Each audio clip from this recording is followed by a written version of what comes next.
ہم وہی کہیں گے جو ہمارا دین ہم کو بتاتا ہے، عمل کرو تو تمہارا بھلا ہے۔ السلام علیکم ورحمۃ اللہ تعالی وبرکاتہ۔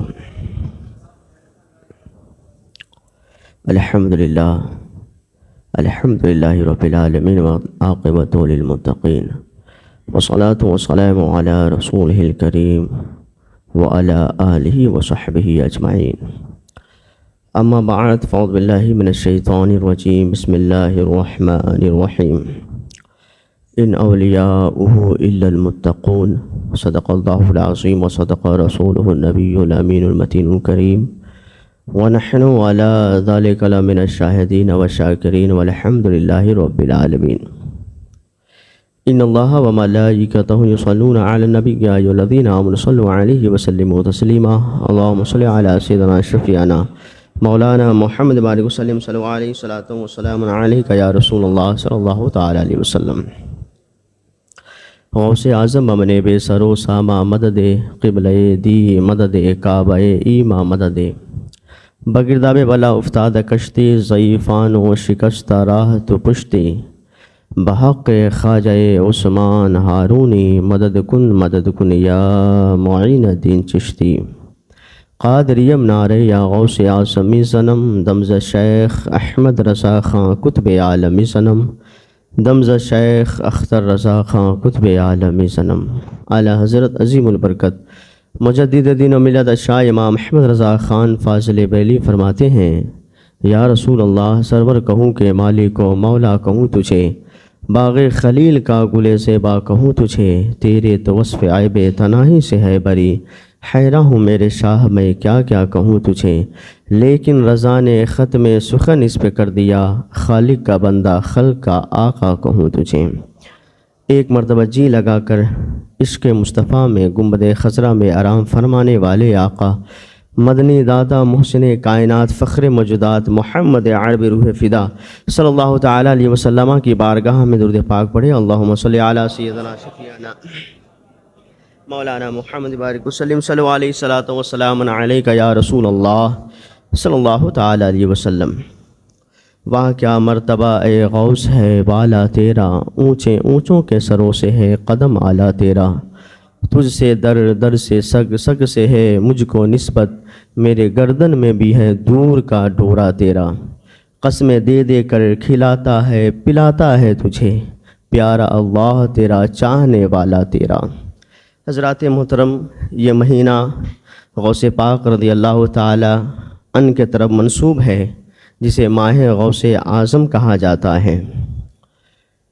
اللہ رب العزت کلام بلاغت میں فرماتا ہے، ان اولیاؤہ الا المتقون، میرا غوث تمام ولیوں کے سردار ہیں، جو قطب ہی نہیں ہے بلکہ قطب الاقطاب ہے، غوث ہی نہیں ہے بلکہ غوث الاغیاث ہیں۔ وہ غوث جن کے قدم کا عالم یہ ہوتا ہے کہ تمام اولیاء اپنے گردنوں کو جھکا دیتے ہیں۔ اس اللہ کے ولی، اور اس آیت کریمہ کو جب ہم دیکھیں گے تو اس کا سیدھا سادہ جو ترجمہ ہوتا ہے کہ متقی ہی اللہ کے ولی ہوتے ہیں۔ متقی، ان اولیاؤہ الا المتقون، متقی ہی اللہ کے ولی ہوتے ہیں۔ مطلب کیا ہوا کہ جو متقی نہیں ہے وہ اللہ کا دوست نہیں ہو سکتا، وہ اللہ کا ولی نہیں ہو سکتا، جو متقی ہوتا ہے وہی اللہ کا ولی ہو سکتا ہے۔ جس کے اندر تقویٰ ہوگا وہی اللہ کا دوست ہوگا۔ آپ دیکھ لے تمام اولیاء اکرام کو، تمام کے تمام متقی، حضرت آدم علیہ السلام سے لے کر اب تک قیامت تک جتنے اولیاء آئیں گے یا آ چکے ہیں یا آتے رہیں گے یا ہیں، یہ سب کے سب متقی ہیں، بغیر تقویٰ کے ولایت نہیں مل سکتی۔ اب کوئی بڑے بڑے زلف، بڑے بڑے بال بڑھا کر اور عمدہ قسم کی لاٹھی کو لے کر پھرے، 10 انگلیوں میں انگوٹھیاں پہن کر پھریں اور پھر کہے کہ نہیں یہ پہنچے ہوئے ہیں، اور ان کے بھی چاہنے والے لوگ بھی ہوتے ہیں۔ جیسا بھی ہوتا ہے، پیر جیسا بھی ہو مرید ویسا ہو ہی جاتا ہے۔ تو اگر پیر بڑے بڑے بال والے ہوں، نماز کے پابند نہیں ہوں، بڑے خوبصورت عصا لے کر پھرتے ہوں، لیکن نماز کی کوئی پابندی نہیں، شریعت کی کوئی پابندی نہیں، 10 انگلیوں میں انگوٹھی قیمتی پہنے ہوں اور شریعت پہ کوئی عمل نہیں، تو ایسا شخص اللہ کا ولی نہیں ہو سکتا۔ کیوں؟ ان اولیاءہ الا المتقون، متقی ہی اللہ کے ولی ہوتے ہیں، دوسرا نہیں ہوتا۔ لیکن اس کے بارے میں بھی ان کے چاہنے والے کہتے ہیں نہیں، ہمارے بابا بہت پہنچے ہوئے ہیں، بہت ہمارے بابا پہنچے ہوئے ہیں۔ تو اگر حضرت جنید بغدادی رضی اللہ تعالی عنہ کی زبان سے کہا جائے تو ہاں پہنچے ہوئے ہیں، لیکن کہاں تک پہنچے ہوئے ہیں؟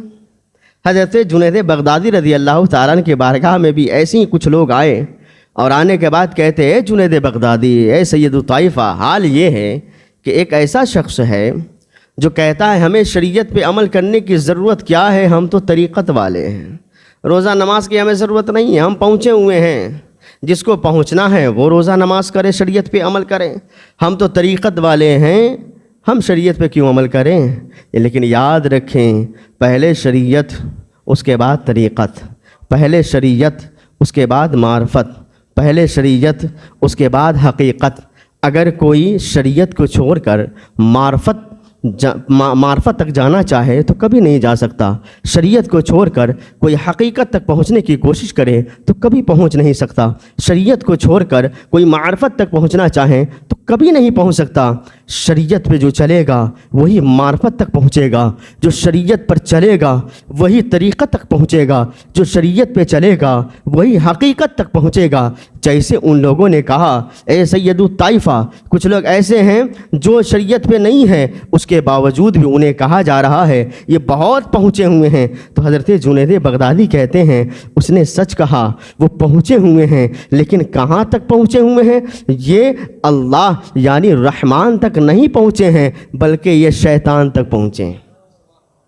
پہنچنا ہے، اس چیز کی تسلیم ہے، ہمیں پہنچا ہوا ہے، لیکن رحمان تک نہیں پہنچا ہے، شیطان تک پہنچا ہے۔ جو شریعت کو چھوڑ کر طریقت پر صرف عمل کرنے کی کوشش کرے گا وہ رحمان تک ہرگز نہیں پہنچ سکتا، وہ شیطان تک ضرور پہنچ سکتا ہے۔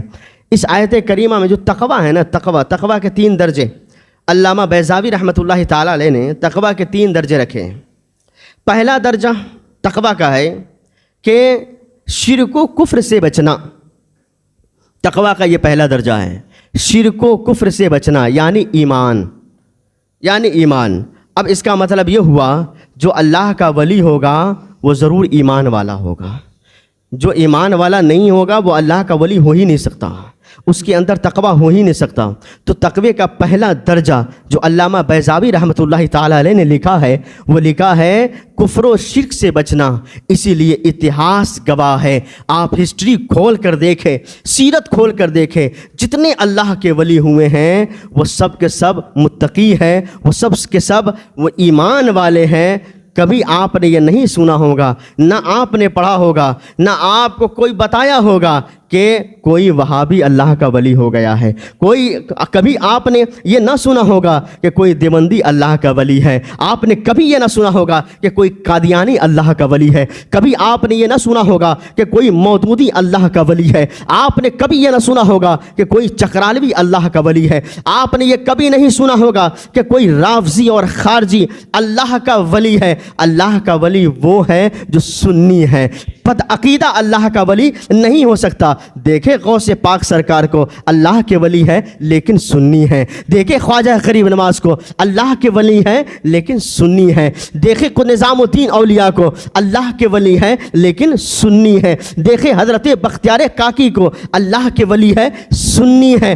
دیکھیں مخدوم سمنا کو، اللہ کے ولی ہے سنی ہے۔ آپ جس جگہ کا دورہ لگا لے، میں اگر اولیاء کرام کے نام لیتا رہوں تو میری سانسیں ختم ہو جائے گی، لیکن اولیاء کرام کی فہرست میں جو نام ہیں وہ کبھی ختم نہیں ہوں گے۔ بس مثال کے طور پر، فار ایگزامپل، آپ کو سمجھانے کے لیے میں نے کہا کہ جتنے اللہ کے ولی ہیں سب کے سب سنی ہیں، بدعقیدہ اللہ کا ولی نہیں ہو سکتا۔ اسی لیے جو ایمان کا پہلا درجہ ہے نا، تقویٰ کا پہلا درجہ وہ ایمان ہے، کفر و شرک سے بچنا ہے، اور الحمدللہ وہ جو متقی ہوتا ہے وہی اللہ کا ولی ہوتا ہے۔ علامہ بیضاوی رحمۃ اللہ تعالی علیہ نے دوسری جو قسم فرمائی، دوسری قسم کہا کہ اللہ کا ولی وہ ہے، متقی وہ ہے جو بری چیزوں سے بچتا ہو اور نیک عمل کرتا ہو، عمل اس کے اچھے ہوں اور برے عمل سے وہ بچتا ہو۔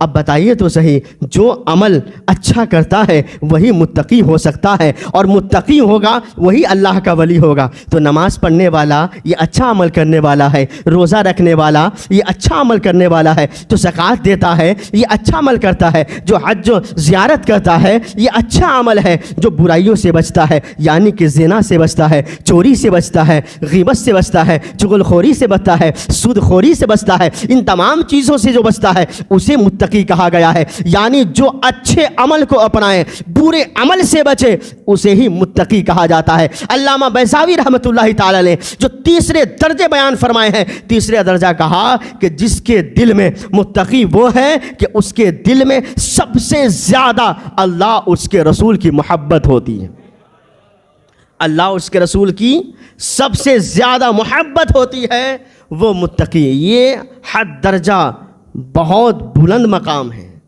حد درجہ بہت بلند مقام ہے یہ، کہ جس کے دل میں صرف اللہ اس کے رسول کی محبت سب سے زیادہ، اور جو سب سے زیادہ اللہ اور اس کے رسول کی محبت ہو تو وہی متقی کہلاتا ہے۔ اگر صحابہ میں دیکھا جائے تو اس درجے پر سب سے بڑے اور اول نمبر پہ حضرت ابوبکر صدیق رضی اللہ تعالیٰ، اور اولیاء کرام میں دیکھا جائے تو سب سے بڑے اول پوزیشن پہ سرکار غوث پاک رضی اللہ تعالیٰ، سرکار غوث پاک رضی اللہ تعالیٰ۔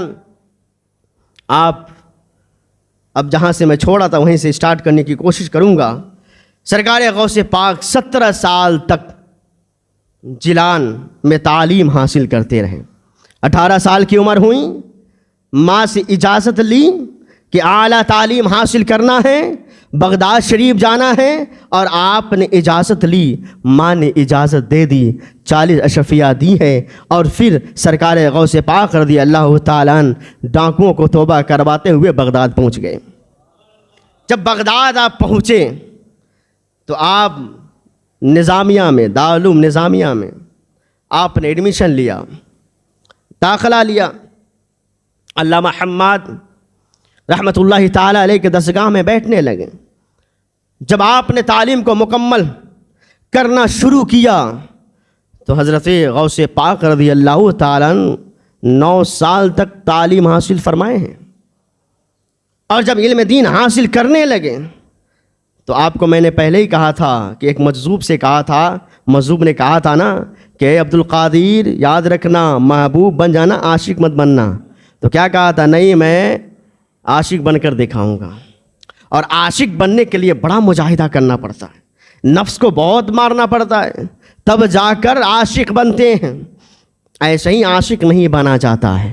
عاشق آج بول بول کے نہ جانے کیا کیا معاملات خراب ہو رہے ہیں نا، کہ آئی لو محمد صلی اللہ تعالیٰ علیہ وسلم کہہ کر بینر کو اتروا دیے جا رہے ہیں۔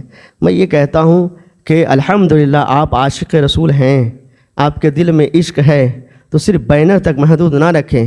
اگر آپ نے عشق کا اظہار اگر داڑھی سے بھی کر لیا نا تو کسی کی مجال نہیں کہ آپ کی داڑھی چھلوا دیں۔ بینر نکلوا سکتا ہے لیکن داڑھی کوئی نہیں چھلوا سکتا، تو کم سے کم عشق کا اظہار ایسے بھی کیا جا سکتا ہے۔ سرکار غوث پاک رضی اللہ تعالیٰ عنہ کی والدہ نے آپ کو 40 دینار دیے، 40 اشرفیہ۔ اب وہ کتنا دن تک چلتا؟ خرچ ہو گئے، ختم ہو گئے۔ سرکار غوث پاک رضی اللہ تعالیٰ عنہ کا حال یہ تھا، تعلیم حاصل کرتے مجاہدہ بھی کیا کرتے، اور مجاہدہ بھی ایسا کہ آپ کبھی مدائن کے جنگلوں میں جاتے تو مہینوں مہینوں وہاں رہ جاتے، کبھی کاظمین کے وادیوں میں جاتے وہیں رہ جاتے، مہینوں مہینوں رہتے، اور آپ مجاہدہ کیا کرتے، اللہ رب العزت کی عبادت و ریاست میں اپنے آپ کو صرف کیا کرتے۔ یہاں تک کہ ایک بار کا ذکر ہے، سرکار غوث پاک رضی اللہ تعالیٰ اس قدر بھوک سے نڈھال ہو گئے، اس قدر پیاس سے نڈھال ہو گئے، آپ کے اندر سخت نہ رہی، طاقت باقی نہ رہی، بڑی پریشان ہو گئے، بھوک کی شدت اتنی تڑپانے لگے۔ سرکار غوث پاک کا خود بیان ہے کہ جب مجھے بھوک لگتا تو میں کہیں اور نہیں جاتا بلکہ درخت کے قریب جاتا، پتوں کو توڑ لیتا اور اسے کھا لیتا اور پانی پی لیتا اور اپنے بھوک اور پیاس کو مٹا دیا کرتا تھا۔ زمین سے گھاس کو اکھاڑ لیتا، اسے کھا لیتا اور پانی پی لیتا، اور پھر اللہ رب العزت کی عبادت و ریاست میں لگ جاتا۔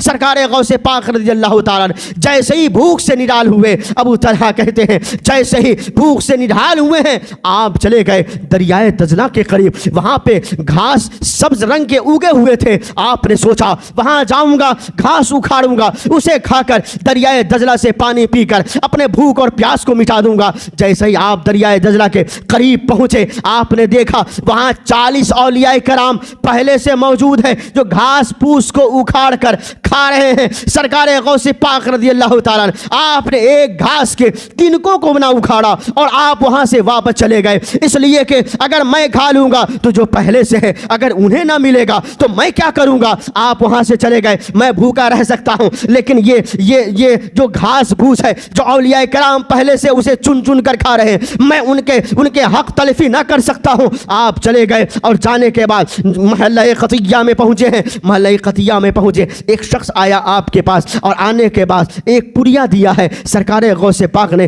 اس پڑیے کو لیا اور لینے کے بعد اسی محلے کی مسجد کے اندر داخل ہو گئے، ایک کونے میں ایک گوشے میں بیٹھ گئے ہیں اور اس پڑیوں کو جیسے کھولا ہے 1 دینار اس میں موجود تھا، آپ گئے اس سے حلوہ لیا، حلوہ لینے کے بعد پھر مسجد میں تشریف لائے، ایک کونے میں بیٹھ گئے اور اس حلوہ کو کھانا چاہا۔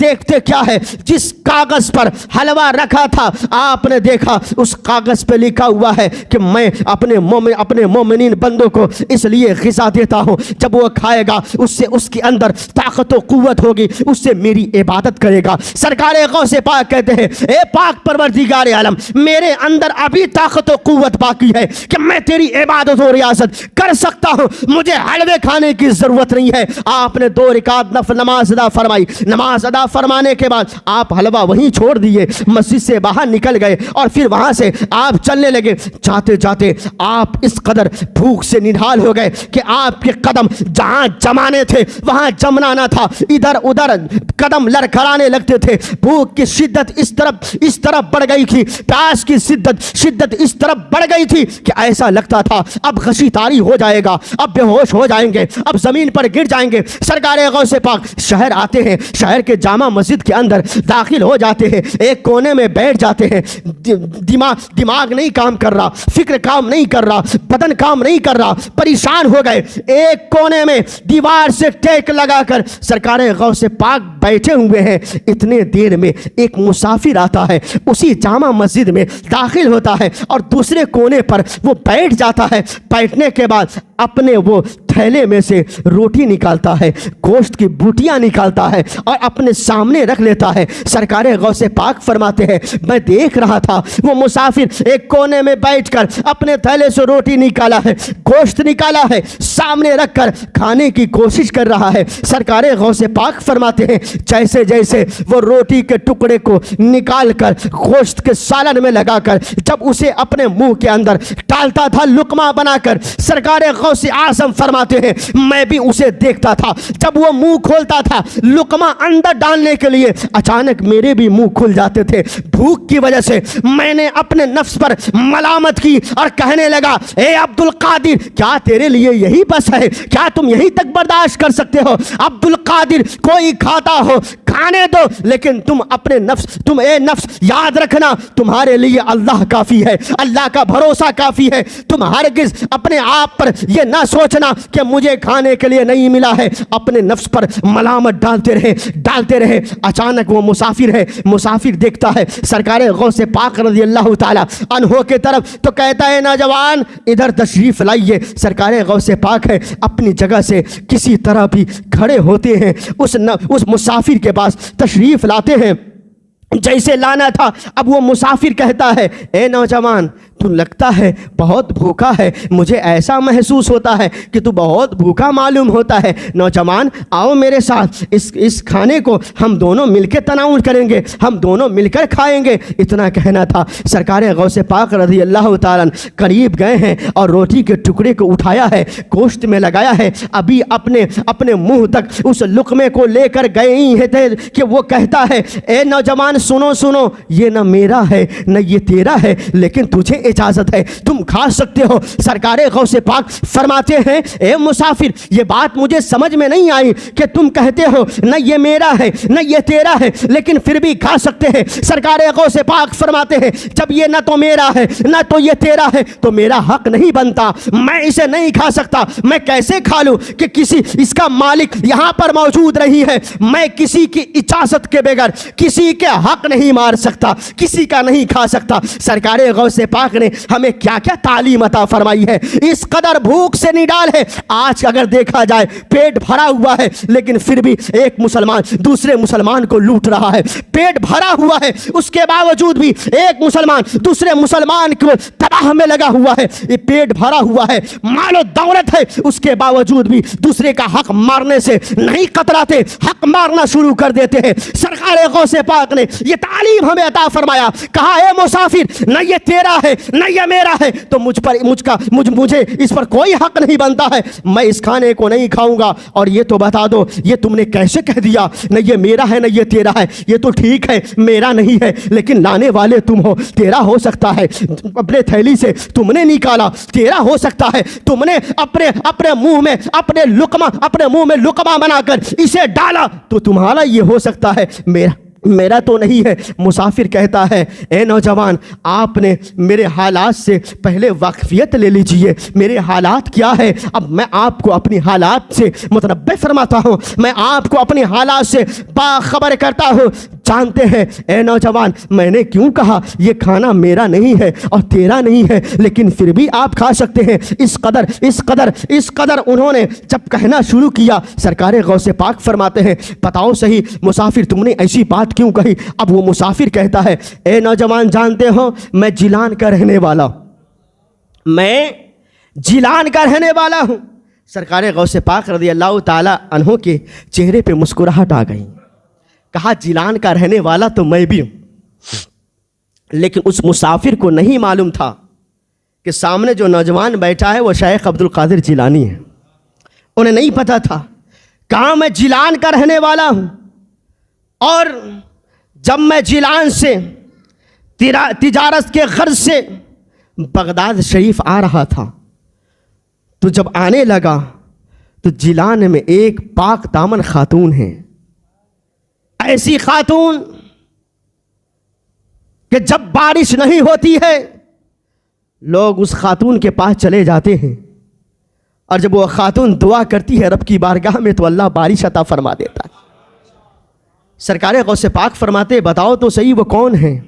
کہا جب میں تجارت کے گھر سے بغداد آنے لگا وہ خاتون میرے پاس آئی اور کہا اے نوجوان سنو، تم بغداد جا رہے ہو تجارت کے واسطے، میں ام الخیر فاطمہ ثانی ہوں، میرا بیٹا عبد القادر ہے جو نظامیہ میں پڑھتا ہے، 8 درہم میں تجھے دیتی ہوں، اسے حفاظت سے لے جانا، میرے بیٹے تک پہنچا دینا۔ سرکار عبد القادر جیلانی رضی اللہ تعالیٰ نے اس بات کو سنا تو کہا سنو، جس خاتون کا تم نے چرچا کیا ہے جانتے وہ خاتون کون ہے؟ وہ خاتون میری ماں ہے۔ اور سنو مسافر، جس عبد القادر جیلانی کو ڈھونڈنے کے لیے بغداد کے جنگلوں تک کنگال ڈالا، جس عبد القادر جیلانی کو ڈھونڈنے کے لیے مدائون کے جنگلوں میں گئے، کاظمین کے جنگلوں میں گئے، تم جس عبد القادر جیلانی کو ڈھونڈنے کے لیے مدرسہ نظامیہ گئے، جس عبد القادر کو جھوٹ ڈھونڈنے کے لیے بغداد کے تمام مساجد میں دیکھ لیے، وہ عبد القادر تجھے کہیں نہیں ملا؟ کہا نہیں، میں ہر جگہ انہیں تلاش کیا لیکن وہ کہیں نہیں ملا۔ حال یہ پہنچا جو میرے پاس رقم تھے اسے بھی میں نے کھا لیا، میرے پاس کچھ نہ بچا۔ اس کے بعد کیا تھا؟ 8 درہم اس نوجوان کے تھے، میں ان تک پہنچا دیتا لیکن میں ہر جگہ ڈھونڈتا رہا، وہ نوجوان کہیں نہ ملا، عبد القادر جیلانی کہیں نہ ملا، میں ہر جگہ ڈھونڈتا رہا، یہاں تک کہ میرے پاس جو رقم تھے وہ بھی ختم ہو گئے۔ اب عبد القادر جیلانی جس کو ڈھونڈنے کے لیے ان کی امانت ان کے حوالے کرنا تھا، ان پیسے کو لے کر میں ہر جگہ پھرتا رہا لیکن بھوک سے نڈھال ہو گیا، پریشان ہو گیا۔ اب اس قدر پریشان ہو گیا، اس طرح اضطرار کا عالم ہو گیا کہ ایسے عالم میں جبکہ بھوک سے انسان مرنے والا ہوتا ہے تو شریعت اجازت دے دیتی ہے کہ اس سے زندہ رہنے کے لیے اگر حرام بھی تھوڑا کھانا پڑے تو کھا کر زندہ رہ سکے، اور بعد میں توبہ استغفار رب قدیر کی بارگاہ میں گر گرا کر دعا کر کے اپنی معافی طلب کر سکے۔ لیکن حال یہاں تک پہنچا، میں جانے والا تھا، ایسا لگتا تھا اگر نہ کھاؤں گا تو مر جاؤں گا، اس لیے میں نے عبد القادر جیلانی کے 8 درہم سے کچھ درہموں کا گوشت اور روٹی خرید کر اس مسجد میں داخل ہو کر کھانے کے لیے چاہا تو میں دیکھا اے نوجوان تجھے بھی بولا لیا تاکہ تم بھی مل بٹ کر کھا لو، اس لیے میں نے کہا اے نوجوان یہ نہ تو میرا ہے نہ تو یہ تیرا ہے، پھر بھی اگر تم کھانا چاہتے ہو تو کھا لے سکتے ہو۔ سرکار عبد القادر جیلانی کہتے ہیں اب فکر مت کرنا، اب کھانے سے گھبرانا نہیں، اس لیے کہ جس عبد القادر جیلانی کو تم نے مدائون میں ڈھونڈا، قاسمین میں ڈھونڈا، نظامیہ میں ڈھونڈا، جس عبد القادر جیلانی کو بغداد کے تمام مساجد میں ڈھونڈا، وہ عبد القادر جیلانی تیرے سامنے بیٹھا ہوا ہے۔ اب گھبرانے کی ضرورت نہیں ہے، میں ہی عبد القادر جیلانی ہوں۔ بڑا خوش ہوا اور کہا اب آپ کی اجازت جب ہوگی تب میں کھاؤں گا۔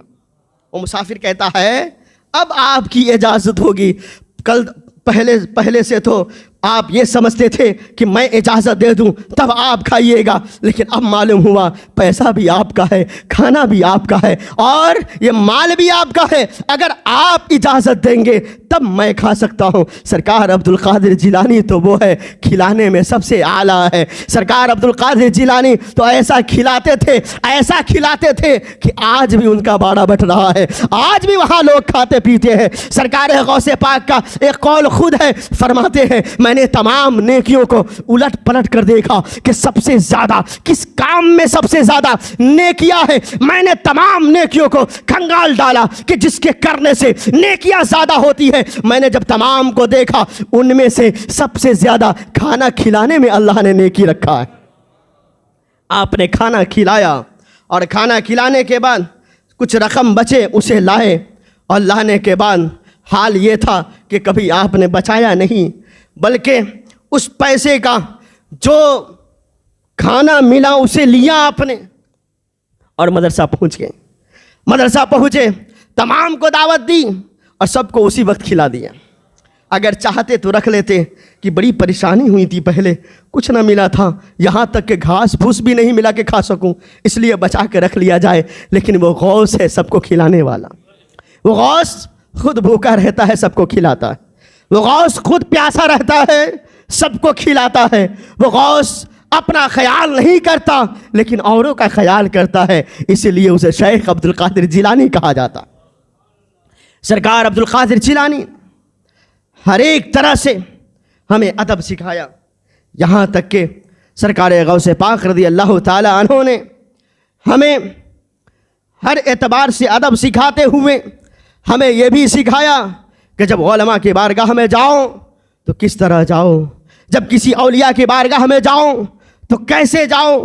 سرکار غوث پاک رضی اللہ تعالیٰ نے بغداد میں نظامیہ میں آپ تعلیم حاصل کر رہے ہیں، آپ کے ساتھ 2 اور ساتھی ہیں، ایک کا نام ابو سعید عبداللہ محمد ہے، دوسرے کا نام ابن ثقہ ہے، اور شیخ عبد القادر جیلانی ایک ہی کلاس میں پڑھ رہے تھے۔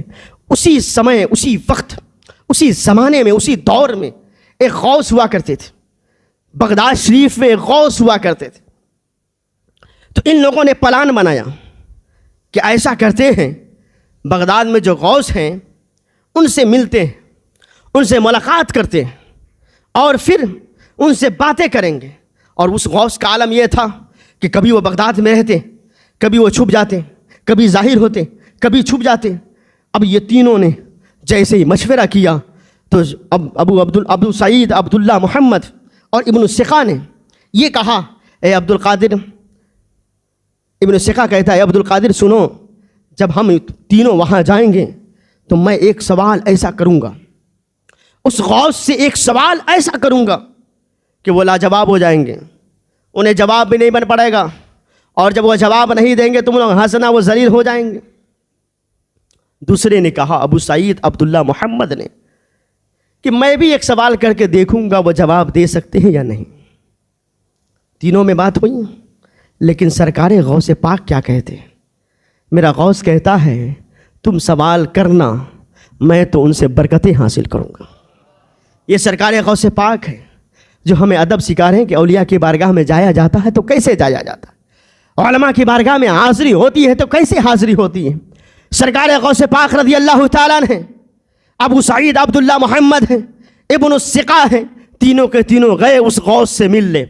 جیسے ملنے گئے غوث صاحب نہیں تھے اور تھوڑی دیر انتظار کرنا ہوا، پھر وہ غوث حاضر ہو گئے۔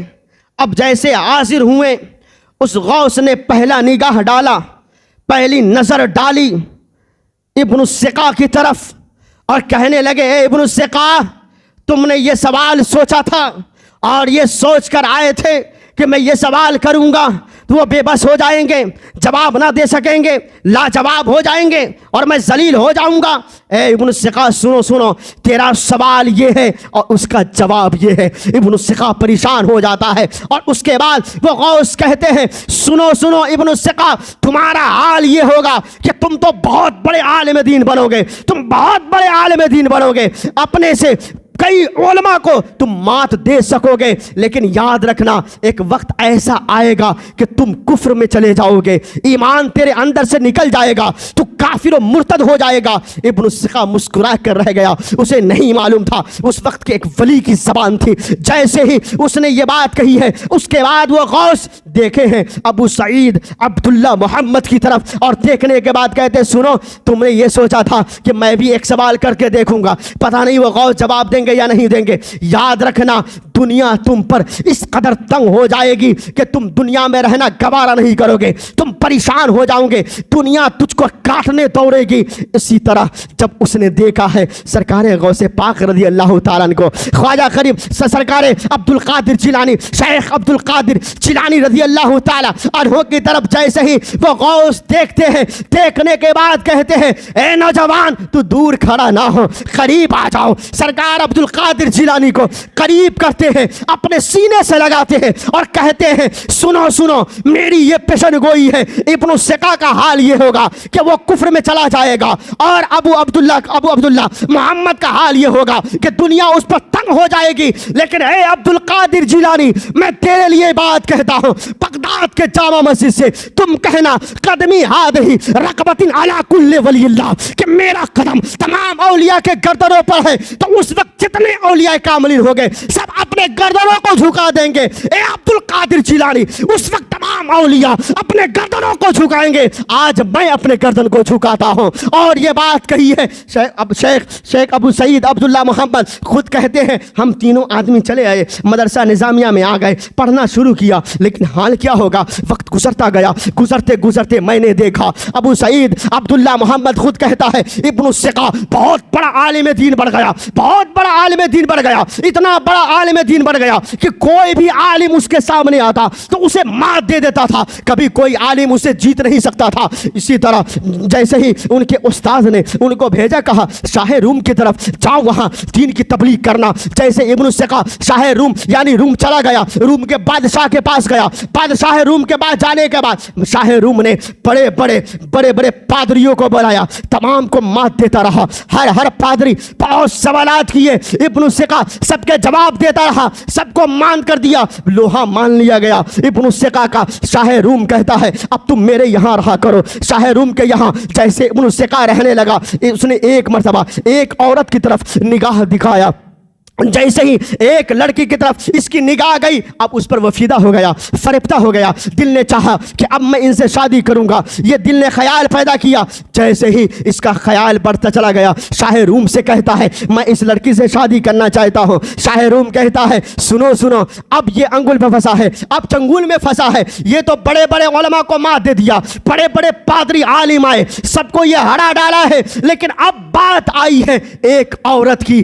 جانتے ہیں عورت بہت وہ چیز ہوتی ہے، بڑے بڑے لوگ اس میں پھنس کر ذلیل و خوار ہو جایا کرتے ہیں، ذلیل و خوار ہو جایا کرتے ہیں۔ ابن سیکا کا یہی معاملہ رہا، جیسے اس نے کہا میں اسی خاتون سے شادی کروں گا، شاہ روم کو موقع مل گیا، کہنے لگا سنو سنو، اس سے شادی اسی وقت کرنا پڑے گا جبکہ تمہیں اپنا اسلام دھرم چھوڑنا پڑے گا، مذہب اسلام کو چھوڑنا پڑے گا، عیسائی دھرم قبول کرے گا تب جا کے اس عورت سے تیرا نکاح کر دوں گا۔ اتنا کہنا تھا۔ ابن سیکا کہتا ہے ٹھیک ہے مذہب اسلام میں چھوڑ سکتا ہوں لیکن اس عورت کو نہیں چھوڑ سکتا۔ معاذ اللہ اس نے مذہب اسلام کو چھوڑ دیا، اس عورت سے نکاح کر لیا اور مرتد ہو گیا۔ اب وہ شیخ کی بات آئی، وہ اس غوث کی بات یاد آ گئی، جب اس غوث نے کہا تھا ایک وقت ایسا آئے گا کہ تم مرتد ہو جاؤ گے۔ اللہ کے ولی کی شان میں گستاخی کا یہ انجام ملا کہ ایمان بھی ہاتھ سے چلے گئے۔ شیخ عبداللہ محمد کہتے ہیں میرا حال کیا ہوگا؟ میرا حال یہ ہوا کہ میں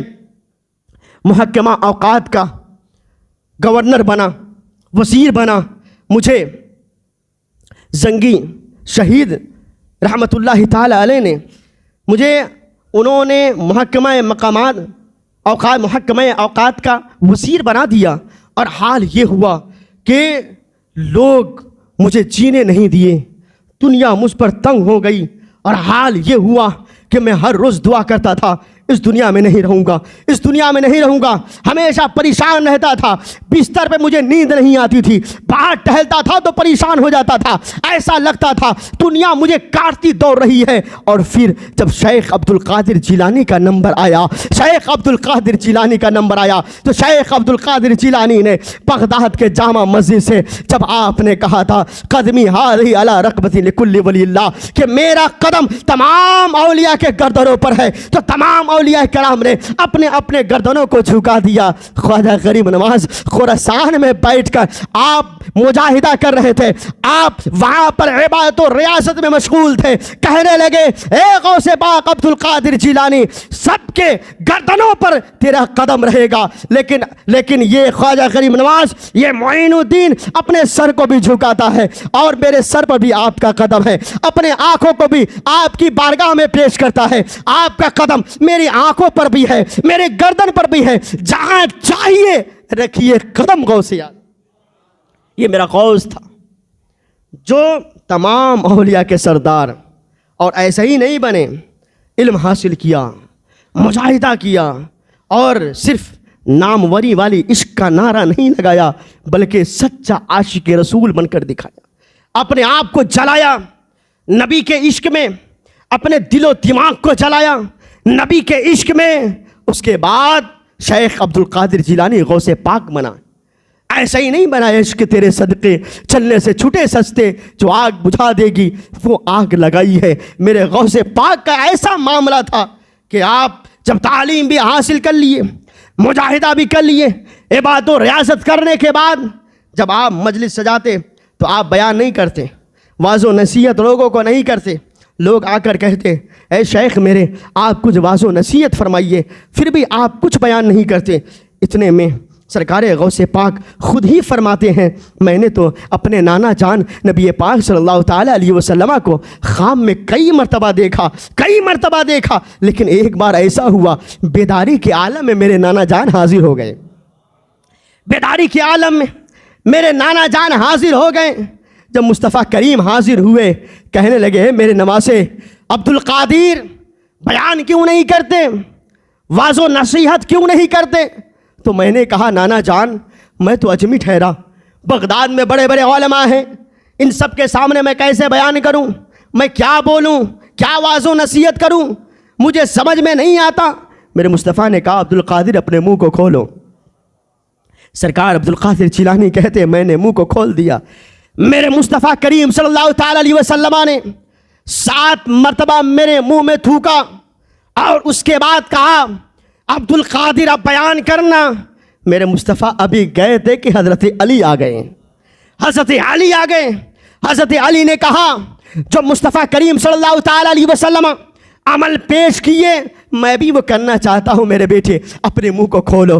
سرکار غوث پاک رضی اللہ تعالیٰ نے منہ کھولا. سرکار حضرت علی رضی اللہ تعالیٰ نے 6 مرتبہ آپ کے منہ میں تھوکا. اس کے بعد کہتے ہیں کہ اب تم بیان کرنا شروع کر دو, واضح و نصیحت کرنا شروع کر دو. سرکار غوث پاک کہتے ہیں اے میرے بابا اے علی یہ تو بتائیے نانا جان نے 7 مرتبہ تھوکا ہے اور آپ نے صرف 6 ہی مرتبہ, ایسا کیوں کہا؟ کہا کہ سنو اے عبد القادر وہ نبی ہیں, میں علی ہوں. علی نبی کے برابر نہیں ہو سکتا. ارے تو اسی لیے تو میں کہتا ہوں جب علی نبی کے برابر نہیں ہو سکتا تو تم کیسے نبی کے برابر ہو سکتے؟ جب علی نبی کے برابر نہیں ہو سکتے, جب حضرت علی اتنا خیال کرے کہ مصطفیٰ نے 7 مرتبہ تھوکا تو میں 6 ہی مرتبہ میں بس کرتا ہوں. لوگ ایسا نہ سمجھ لیں کہ مصطفیٰ نے 7 مرتبہ تھوکا تو علی نے بھی 7 مرتبہ تھوک دیا. اتنا خیال علی نے کیا کہ کوئی یہ نہ سمجھے کہ مصطفیٰ کے برابر علی ہو گئے. جب علی نے یہ بتا دیا کہ جب علی مصطفیٰ کے برابر نہیں ہے, نبی کے برابر نہیں ہے, تو تم کون ہوتے ہو جو مصطفیٰ کے برابر آ سکتے ہو؟ میرے مصطفیٰ کائنات میں سب سے انوکھا ہے, ایک ہے. رب نے صرف ایک ہی پیدا کیا ہے, دوسرا ہے ہی نہیں. دوسرا ہے ہی نہیں ہے, صرف ایک پیدا کیا ہے. رب قدیر نے سرکار غوث پاک رضی اللہ تعالی عنہ اس وقت سے جب بیان کرنا شروع کیا تو کیسا بیان, اللہ اکبر. جب بیان کرتے تو اس قدر بیان کرتے کہ جس طرح پہلے صف والے سنتے تھے 25 ہزار 40 ہزار کا مجمع ہوتا تھا, جس طرح پہلے لوگ سنتے پہلے صف والے, اسی طرح آخری صف والے بھی سنا کرتے تھے.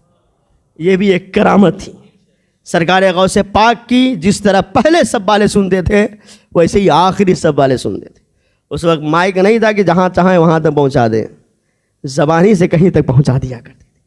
یہ اللہ کے ولی ہے سرکار غوث پاک رضی اللہ تعالیٰ.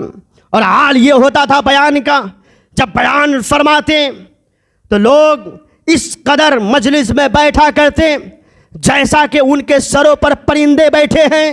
ایسا نہ ہو کہ سر کو ہلائے تو پرندہ اڑ جائے. اس قدر سرکار غوث پاک کے مجلس میں لوگ بیٹھا کرتے تھے. جب بیان آپ کرتے تھے, جب خوف خدا پر آپ بیان فرماتے تھے, واضح و نصیحت فرماتے تھے, تو لوگ اپنے گریبان کو چاک کر دیتے تھے, سر پٹکنے لگتے تھے. کئی جب مجلس ختم ہوتے تھے تو لاشیں ملتے ہوئے پڑے ہوئے رہتے تھے. خوف خدا کی وجہ سے اس قدر سب روتے تھے, گڑگڑاتے تھے. جب مجلس کا اختتام ہوتا تھا تو کئی لاش وہاں سے اٹھایا جاتا تھا جو سرکار غوث پاک کے بیان کو سن کر مر جایا کرتے تھے. یہ سرکار غوث پاک کا بیان ہوتا تھا, اور بیان ایسا کہ کوئی جنبش نہیں کرے گا. یہاں تک کہ بیان فرما رہے ہیں ایک چیل اڑتا ہوا اس کے قریب, اسی مجلس کے قریب سے گزرا. لوگوں نے جیسے ہی اس کی طرف دیکھا, ابھی بھی ایسا ہوتا ہے اگر بیان ہو امپورٹنٹ سے امپورٹنٹ اسپیشل بھی بات کہی جا رہی ہو, اگر کچھ ہو گیا تو سب ادھر دیکھنا شروع کر دیں گے. وہی حال تھا. یہاں تو چل جائے گا کام, لیکن سرکار غوث پاک کی بارگاہ میں نہیں چلے گا. سمجھ رہے ہیں نا؟ سرکار غوث پاک رضی اللہ تعالیٰ جیسے دیکھا کہ لوگ ادھر دیکھ رہے چیل کی طرف, آپ نے اشارہ کیا, چیل 2 ٹکڑے ہو گئے, زمین پہ گر گئے, اور کہا سنو مجھے دیکھو اور میری باتوں کو سنو. تمہارے ذہن صرف میرے طرف مرقوم ہو. اور جب مجلس ختم ہوا چیل کو حکم دیا, اڑا چلا گیا. تو وہ ہے غوث پاک, چاہے تو جلا دیں, چاہے تو مار ڈالیں, چاہے تو ولایت دے دیں, چاہے تو ولایت سلب کر لے, چھین لے. یہ سرکار غوث پاک کا پاور ہے. سرکار غوث پاک رضی اللہ تعالیٰ کہ یہ تعلیمی اور مجاہدہ میں نے بیان کیا. انشاءاللہ تعالیٰ اگلے جمعہ کو اس کے آگے بیان کرنے کی کوشش کروں گا. اللہ رب العزت کی بارگاہ میں دعا ہے کہ اللہ تبارک و تعالیٰ ہم سب کو عمل کرنے کی اس پر توفیق رفیق عطا فرمائے, اور ہم سب کو شریعت مطہرہ پر کے زندگی گزارنے کی توفیق عطا فرمائے.